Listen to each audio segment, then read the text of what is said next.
تو اب بتائیں کہ ایسے بھی لوگ ہیں بیچارے چوہے کھاتے ہیں، کتے کھاتے ہیں، بندر کھاتے ہیں، سور کھاتے ہیں.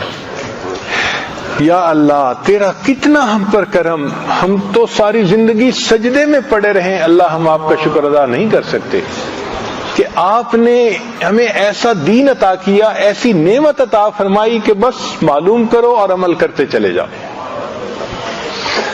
ہم یقینی بات ہے کہ اللہ تعالیٰ کے اس نعمت کا شکر ادا نہیں کر سکتے جو دین اسلام کی نعمت اللہ نے دی ہے. یہ جو ہمارے گھروں میں اولاد ماں باپ کی محبتیں ہیں، یہ محبتیں آپ کو کفر کی زندگی میں نظر نہیں آ سکتی، نہیں ہے. چنانچہ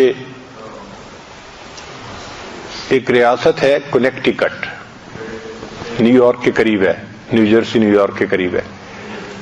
وہاں پر ایک مقدمہ چلا جو ٹی وی کی زینت بنا، یعنی اس کو ٹی وی پہ دکھایا گیا پوری پروسیڈنگز کو.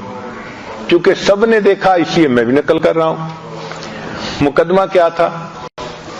ایک ماں نے بیٹے پہ مقدمہ کیا کہ میرا خاوند فوت ہو گیا، یہ میرا جوان بیٹا ہے، میں اس کے ساتھ گھر میں رہتی ہوں.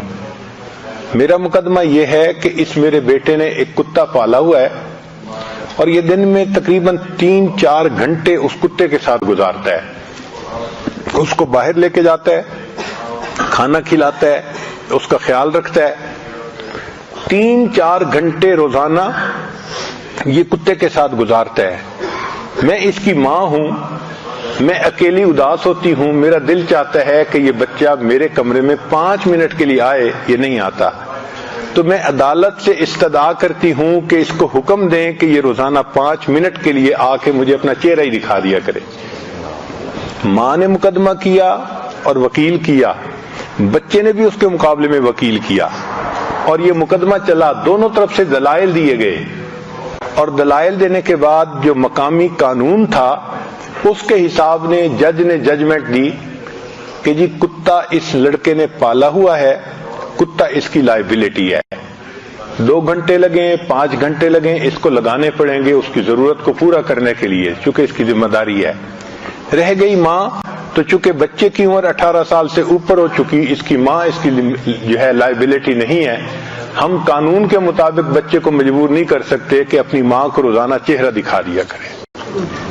اب بتائیں جہاں ماں باپ اور اولاد کا یہ تعلق ہو وہاں کیا زندگی ہوگی.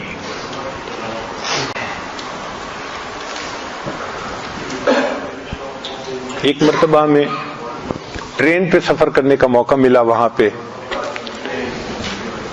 تو ایک جگہ یہ عاجز بیٹھا ہوا تھا. ایک امریکن خاتون، عمر اندازاً اس کی ہوگی کوئی 50 یا اس سے اوپر، وہ دور بیٹھی ہوئی تھی. جب اس نے دیکھا کہ یہ بندہ اکیلا بیٹھا ہے تو ساتھ والی سیٹ پر آ کر بیٹھ گئی اور مجھ سے پوچھ لگی آپ مسلمان ہیں؟ میں نے کہا الحمدللہ ہاں میں مسلمان ہوں. تو کہنے لگی کہ میں نے یہ سنا ہے کہ مسلمان وعدے کے بڑے پکے ہوتے ہیں. میں نے کہا آپ نے ٹھیک سنا ہے، اگر کوئی بھی سچا مسلمان ہوگا تو وہ وعدے کا بڑا پکا ہوگا. کہنے لگی اچھا آپ میرے ساتھ ایک وعدہ کر سکتے ہیں؟ مجھے حیرت ہوئی، میں جانتا نہیں یہ کون عورت ہے اور مجھ سے کیوں کہہ رہی ہے کہ میرے ساتھ ایک وعدہ کریں. تو میں نے اس سے پوچھا کہ بھئی میں تو نہیں آپ کو جانتا، آپ کیوں کوئی ایسی بات کر رہی ہیں؟ وہ کہنے لگی اصل بات یہ ہے کہ میرے 4 بچے ہیں، 3 بیٹے 1 بیٹی. وہ سارے کے سارے اسی شہر میں رہتے ہیں لیکن وہ جوان ہو چکے ہیں اور ان کے پاس اتنی فرصت نہیں کہ وہ میرے پاس آ سکے. خاوند فوت ہو گیا، میں اکیلی رہتی ہوں. اب سارا دن اکیلا رہ کے میں نفسیاتی مریض بن گئی ہوں. تو میں آپ سے یہ وعدہ لینا چاہتی ہوں کہ آپ امریکہ میں جہاں بھی ہوں گے مجھے روزانہ 1 منٹ کے لیے کلیکٹ کال کریں گے. کلیکٹ کال کا مطلب یہ ہوتا ہے کہ میں کہیں سے کال کروں تو بل اس کو آئے گا جو ریسیو کرے گا، تو میں بل پے کروں گی، آپ 1 منٹ کے لیے مجھے صرف ہیلو ہائے کر دیا کریں. میں نے کہا اس سے کیا فائدہ ہوگا؟ کہنے لگی کہ مجھے ہوپ رہے گی کہ آج دن میں مجھے بھی کال آئے گی اور کوئی بندہ مجھ سے پوچھے گا تم کیسی ہو. ایک ماں جس کے 4 بچے ہیں اور اسی شہر میں ہیں، وہ ماں ترس رہی ہے کہ کوئی بندہ 24 گھنٹے میں ایک مرتبہ کال کر کے مجھے یہ پوچھ لے کہ تم ٹھیک ہو. جہاں یہ ماں باپ اور اولاد کا تعلق ہو وہاں کیا خاندانی زندگی ہوگی. ہمارے ہاں ماں باپ اولاد میں کیا محبتیں ہیں. یہ سب کس کا نتیجہ ہے؟ دین اسلام کی تعلیمات کا نتیجہ ہے. الحمدللہ بچے ماں باپ پہ قربان ہوتے ہیں، ماں باپ اولاد پہ جان دیتے ہیں. یہ محبتیں سب اس وجہ سے ہیں. تو یہ دین اسلام کی برکت ہے جو اللہ نے ہمیں عطا فرمائی ہے. یہ جو پاک رہنا، صاف رہنا، یہ دین اسلام کی برکت ہے جو اللہ نے ہمیں عطا فرمائی ہے. تو ہم 3 باتوں میں بہت خوش ہوں. کیا؟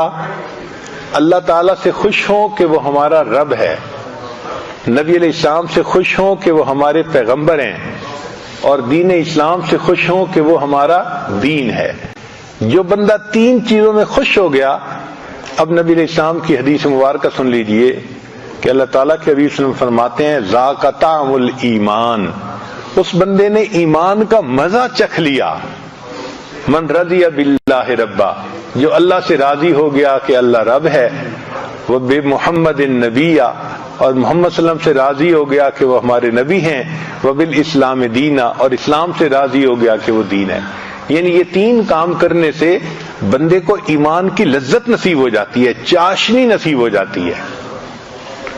تو ہمیں اللہ سے راضی رہنا چاہیے. اللہ ہمیں جس حال میں رکھا ہے ہمارے لیے وہی حال بہتر ہے. اگر کوئی اور حال ہوتا تو ہم دکھی ہو جاتے، ہم پریشان ہو جاتے. یوں بندہ سمجھتا ہے کہ میں تو بڑا دکھی ہوں، حالانکہ ہمیں اللہ تعالیٰ نے لاکھوں سے بہتر حال میں رکھا ہے. شکوے کرنا، یہ کہنا کہ یہ نہ ہوا وہ نہ ہوا، یہ اللہ تعالیٰ کو ناپسند ہے. چنانچہ فرمایا کہ جس نے یہ چاہا کہ جس وقت جو چیز اللہ جل شانہ نے پیدا فرمائی اس وقت میں کوئی دوسری چیز پیدا ہوتی تو اس نے اپنے جہل و نادانی میں کوئی دقیقہ نہ چھوڑا.